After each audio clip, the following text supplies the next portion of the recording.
नमस्कार। श्री गणेशाय नमो नमः। सरस्वती नमस्तुभ्यं वरदे कामरूपिणी विद्यारंभम करिष्यामि सिद्धिर्भवतु मे सदा। शिव शक्ति को कोटि कोटि प्रणाम।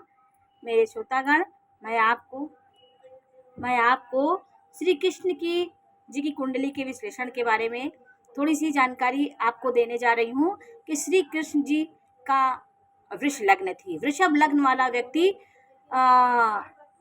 भूमि भवन वाहन और सब सुविधाओं से संपन्न होता है और वृष राशि में चंद्रमा उच्च का हो जाता है। तो रोहिणी नक्षत्र 27 नक्षत्रों में रोहिणी नक्षत्र सबसे चंद्रमा का प्रिय नक्षत्र है। तो रोहिणी नक्षत्र में जन्म लेने वाले व्यक्ति कलाओं से भरा होता है। उसके अंदर हर प्रकार की कला और ज्ञान और उसके संगीत कला उसके अंदर होती है और उसका ज्ञान कला में होता है। तो श्री कृष्ण 16 कलाओं के स्वामी थे। उनका सूर्य उच्च का था। उच्च का सूर्य 12 बजे जन्म था, तो इसलिए इनका सूर्य चौथे भाव में है। 12 बजे सूर्य अंधकार की रात थी। अष्टमी तिथि थी, कृष्ण पक्ष था, इसलिए उनका नाम कृष्ण था। श्री कृष्ण जी के जीवन में संघर्षों का रोहिणी नक्षत्र वाले मानवीय गुणों से भरे होते हैं। जो जातक होते हैं उनके 4 ग्रह उच्च के थे। देखिए, शुक्र उच्च का है शनि के साथ। ये बहुत अच्छा योग दिला रहा है। सीधा व्यय भाव को देख रहा है, 12वें भाव को। तो शुक्र इनके धन संपत्ति और नाना प्रकार अतुल संपत्ति का इनको मालिक बनाया। और सूर्य का चतुर्थ भाव में होने से अंधकार की रात में इनका जन्म हुआ। श्री कृष्ण जी संघर्षों से भरे रहे और जो चौथे भाव में सूर्य होता है वो सुखों को कम करता है। तो श्री कृष्ण के जीवन में संघर्ष बहुत थे। यहाँ सुख भाव में यदि पापी ग्रह होंगे तो आपको सुख को वो छीनेंगे। बचपन से श्री कृष्ण जी जैसे जन्म हुआ, माँ से अलग हुए, ये सबसे बड़ा कष्ट था। रोहिणी नक्षत्र का जो भी जातक होता है उसको अपनी माँ से दूरी होना पड़ता, माँ से संघर्ष पड़ना पड़ता है जीवन में। उनकी माँ से उन्हें दूरी होना पड़ता है, माँ से दूर होना पड़ता है। या माँ होगी तो माँ का पक्ष ममता, माँ का पक्ष उनसे दूर हो जाता है। जैसे यहाँ पे सूर्य है तो सुख को छीन लिया, माँ से कष्ट हुआ, माँ से मतभेद हुआ, माँ से उनसे दूरी हुई, तो ये सूर्य कराता है। और उनका शुक्र और शनि का योग था। शुक्र के साथ शनि है। ये हर चीज़ इनके संघर्षों से इनको मिली और जीवन में इनके विरोधों का इनको सामना करना पड़े। शनि और शुक्र का 6वें भाव में होना शत्रुहंता योग बनाया। संघर्षों के साथ इनके शत्रुओं का इनका दमन हुआ।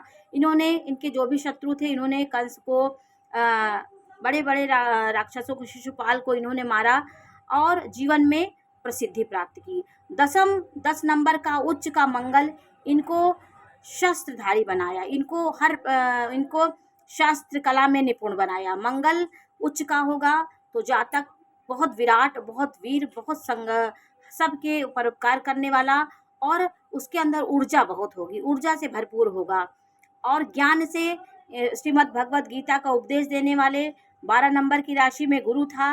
गुरु उच्च का स्वराशि का होकर के 12वें भाव में बैठ करके सीधे आपके पंचम भाव को देखा तो ज्ञान के मामले में श्री कृष्ण जी बहुत थे। उन्होंने गीता का उपदेश दे के अर्जुन का मोह भंग किया और ज्ञान जो गीता का उपदेश उन्होंने दिया वो बुद्ध और गुरु का जो एक दूसरे का दृष्टि संबंध था, इसकी वजह से इनके प्रकांड विद्वान हुए और उच्च के ग्रह इनको एक बहुत बड़े ईश्वर का दर्जा दिए।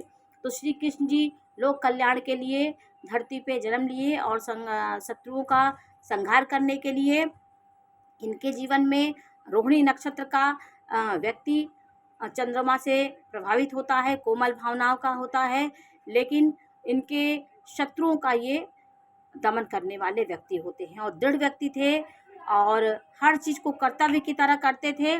जीवन में तेजस्वी हुए और देवतुल्य इनका स्वभाव। देवताओं के उच्च के ग्रह, उच्च का मंगल था, उच्च स्वराशि का इनका सूर्य, स्वराशि का इनका गुरु, चंद्रमा उच्च का, बुध उच्च का, शुक्र उच्च का। तो ये सब कुंडलियाँ महापुरुषों की बनती हैं। जो उच्च आत्मा होती है, देव आत्मा होती है, उन्हीं की कुंडली इसी प्रकार की बनती है।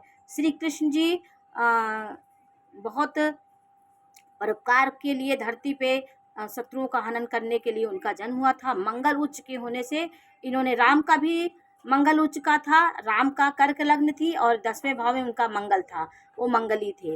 वो स्त्री उनकी दुखी थी।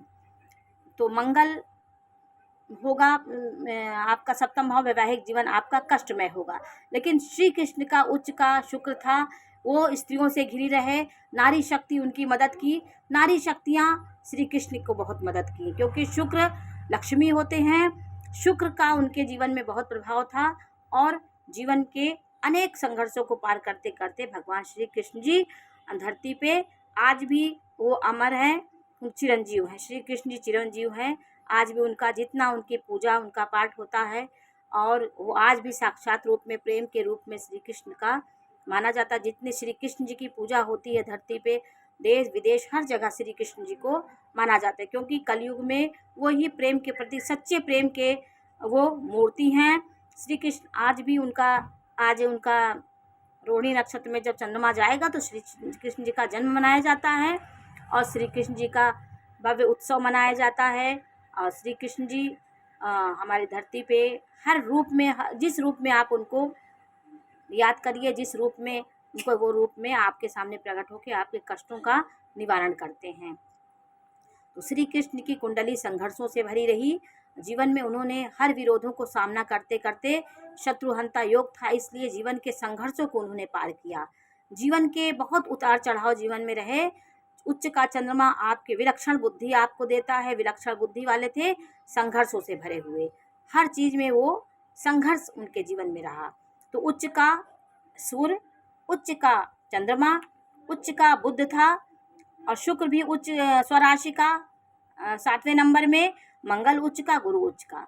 तो ये कुंडली के जो ये ग्रह की स्थिति थी, इसलिए ऐसे लोग, जो भी व्यक्ति भी इस तरह की अगर उनकी कुंडली में 4 ग्रह 3 ग्रह उच्च के हो जाते, व्यक्ति नृप के समान, मतलब राजा के समान उसकी ज़िंदगी होती है, उसको हर चीज़ आसानी से मिल पाती है और जीवन में वो श्री कृष्ण जी का बुध राहु के साथ था, तो श्री कृष्ण षड्यंत्र को समझते भी थे और षड्यंत्र करके शत्रु को परास्त करने की भी कला उनके अंदर थी। सब कला के वो माहिर थे। तो श्री कृष्ण की कुंडली, आज मैंने आपको श्री कृष्ण की कुंडली के बारे में जानकारी दी। नमस्कार।